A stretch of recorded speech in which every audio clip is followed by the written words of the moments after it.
ମଣିଷ କେତେବେଳେ ଗର୍ବ ଅହଙ୍କାର ଈର୍ଷା କରିଥାଏ? ଏହି ପ୍ରଶ୍ନର ଉତ୍ତର ଅତି ସଂକ୍ଷିପ୍ତ। ବିକ୍ଷିପ୍ତ ଭାବରେ ରହିଥିଲେ ମଧ୍ୟ ସଂକ୍ଷିପ୍ତରେ ଆମେ ଉତ୍ତର ଦେବାକୁ ଆପଣଙ୍କୁ ଚେଷ୍ଟା କରିଛୁ।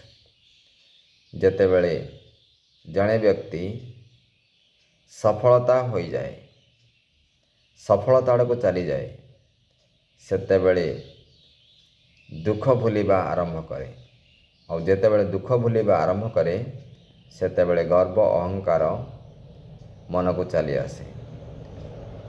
ଚାଳ ଘରେ ରହୁଥିବା ବ୍ୟକ୍ତି କୌଣସି ସୁଯୋଗରେ ଛାତ ଘରେ ରହିଲେ, ଚାଳ ଘରେ ରହୁଥିବାର ଦୁଃଖକୁ ଭୁଲିଗଲେ ଗର୍ବ ଆସିବା ସ୍ୱାଭାବିକ କଥା।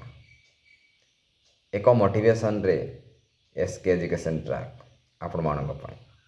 ଶିକ୍ଷା କେବଳ ନିଯୁକ୍ତି ପାଇଁ ନୁହେଁ, ନିଯୁକ୍ତ ପାଇଁ ମଧ୍ୟ ସମର୍ପିତ। Short motivation by SK foundation.